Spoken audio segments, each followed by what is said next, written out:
So Jose was really cruising along there with just a couple of mistakes in the earlier innings, and then things came apart there in the seventh. How tough is it to see such a good outing end like that? Yeah, I mean, Jose, for the most part of this game, he went out there and dominated the other side's lineup and did it in a game where he needed him to do it. This is the fifth game we've played in 3 days. We threw a lot of our high leverage bullpen arms in the first game. We get the win. And we knew we were going to have to lean on Jose and the way he was throwing the ball. I mean, there was no question that was his ball game. We were going to let him go. He wanted it, and we wanted it. And for the vast majority of that game, he was on point. In that last inning, he loses Goodwin on an 0-2 pitch. Leaves a breaking ball up out over the plate, and then he nicks Vaughn in the forearm. Sometimes those things do happen in our game, and it was unfortunate because he was pitching and pitched so well today. I know it's hard to be positive sometimes after a loss like that one, but when you see Mitch Garver back after missing so many games with such a tough injury and hit 2 home runs and 2 at-bats, what was that like for you?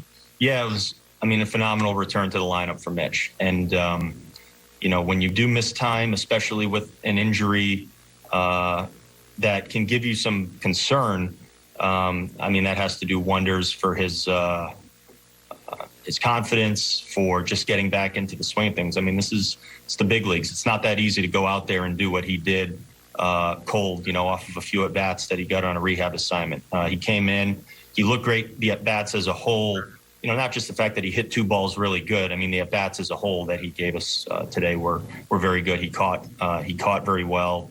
He looked comfortable. So that's a successful return for him.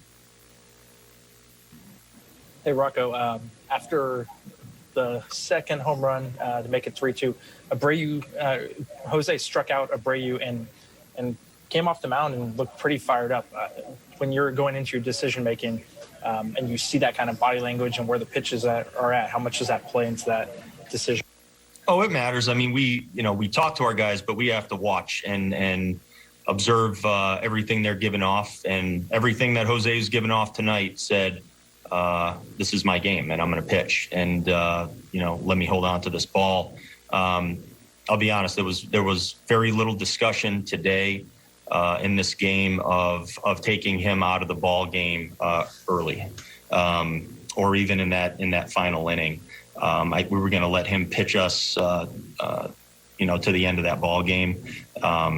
We had Caleb up in the bullpen available just in case, you never know what's going to happen. There are a lot of different scenarios that could pop up where we may need him, but we were going to exhaust and allow Jose to go out there and do his thing. It really came down, truly, he threw, I don't know how many pitches he ended up with. The bulk of them were excellent, and a few of them he would want back, and they made it hurt when he did make a mistake. He did not make many mistakes tonight. Did you or Wes notice anything about him that looked different in the seventh?